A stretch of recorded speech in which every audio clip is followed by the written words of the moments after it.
Et si on parlait du perfectionnisme? Vous savez, ce désir constant de tout bien faire, de ne jamais se tromper, de toujours viser l'excellence. Si à première vue cela peut sembler une qualité, il peut aussi devenir un véritable obstacle. Quand on cherche la perfection, on se retrouve souvent paralysé, incapable d'avancer. On se met une pression énorme.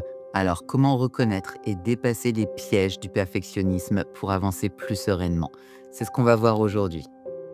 Le perfectionnisme, c'est un peu comme cette voix dans notre tête qui nous murmure constamment. Ce n'est pas assez bien, tu pourrais mieux faire. Si ce n'est pas parfait, ce n'est pas valable. Et cette voix peut devenir très envahissante, au point de nous empêcher de nous réjouir de nos accomplissements, voire même de commencer certains projets par peur de l'échec. Si je vous parle de cela, c'est parce que pendant longtemps, j'ai moi-même été prisonnière de cette quête de perfection.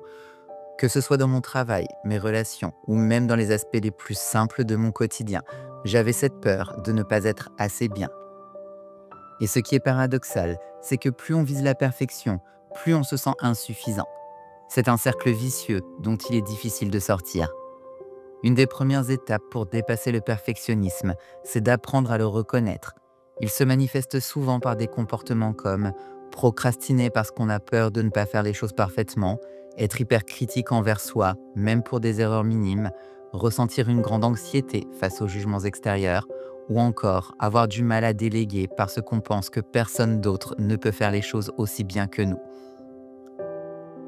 Est-ce que vous vous reconnaissez dans l'un de ces comportements? Si oui, rassurez-vous, vous n'êtes pas seul. Le perfectionnisme touche beaucoup de personnes et il est souvent lié à une peur sous-jacente, la peur de ne pas être à la hauteur, de ne pas être aimé et de décevoir.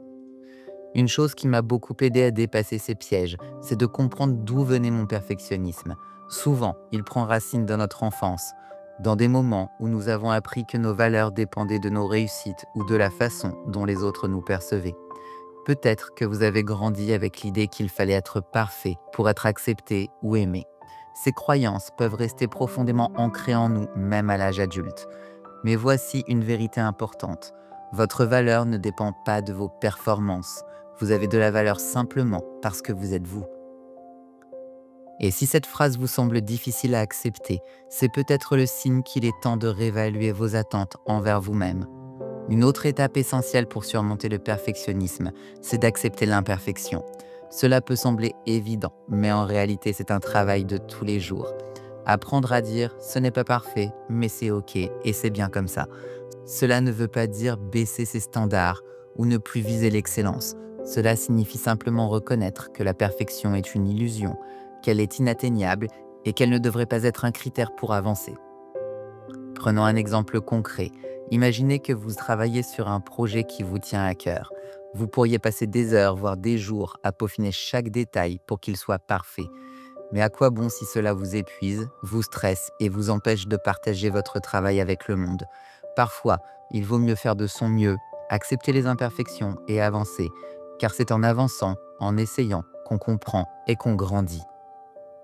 Une autre astuce qui m'a aidé à me libérer du perfectionnisme, c'est de redéfinir ce que signifie réussir. Pendant longtemps, j'associais la réussite à un résultat parfait. Mais aujourd'hui, je vois les choses différemment. Pour moi, réussir, c'est avancer, c'est essayer, c'est apprendre en chemin. C'est aussi savoir s'arrêter, prendre du recul et apprécier le processus, même si tout ne se passe pas comme prévu. Je me souviens d'un moment précis où j'ai dû faire face à cette réalité. Je travaillais sur un projet et tout ne s'est pas déroulé comme je l'avais imaginé. Il y a eu des imprévus, des moments où je me suis senti un peu perdu. Mais à la fin, tout le monde était heureux du résultat et c'est tout ce qui comptait. Ce jour-là, j'ai compris que ce n'est pas la perfection qui touche les gens, mais l'authenticité et la sincérité. Si vous voulez dépasser le perfectionnisme, je vous encourage aussi à célébrer vos progrès, même les plus petits. Souvent, nous avons tendance à minimiser nos réussites parce qu'elles ne correspondent pas à l'idée idéale que nous avions en tête. Mais chaque pas en avant, chaque effort mérite d'être reconnu. Prenez le temps de vous dire « je suis fier de ce que j'ai accompli, même si ce n'est pas parfait ». Et surtout, apprenez à être bienveillant envers vous-même. Imaginez que vous parlez à un ami proche qui traverse des moments de doute. Vous ne seriez pas aussi dur avec lui que vous l'êtes avec vous-même. Alors, offrez-vous cette compassion, parlez-vous avec douceur, encouragez-vous et rappelez-vous que vous faites de votre mieux. Enfin, j'aimerais vous laisser avec une réflexion importante. Et si au lieu de chercher à être parfait, vous cherchiez à être complet, c'est accepter toutes les facettes de soi-même, nos forces, nos faiblesses, nos succès, mais aussi nos échecs. C'est reconnaître que nous sommes humains, avec nos imperfections, mais aussi avec notre capacité infinie à apprendre, à grandir et à aimer. Pour conclure, je veux que vous sachiez ceci. Le perfectionnisme n'a pas à être un fardeau. Vous pouvez apprendre à avancer, à créer, à vivre, même avec vos imperfections. Et souvent, ce sont ces imperfections qui nous rendent humains, qui nous rendent uniques et qui touchent les autres. Merci d'avoir été avec moi aujourd'hui pour cet épisode. J'espère que ces réflexions et ces conseils vous aideront à dépasser les pièges du perfectionnisme et à avancer plus sereinement dans votre vie. Si vous avez aimé cet épisode, n'hésitez pas à vous abonner, à me laisser un petit message et à le partager avec les gens qui pourraient en avoir besoin. À très bientôt pour un nouvel épisode. Prenez soin de vous et rappelez-vous, vous êtes déjà assez tel que vous êtes. Namasté.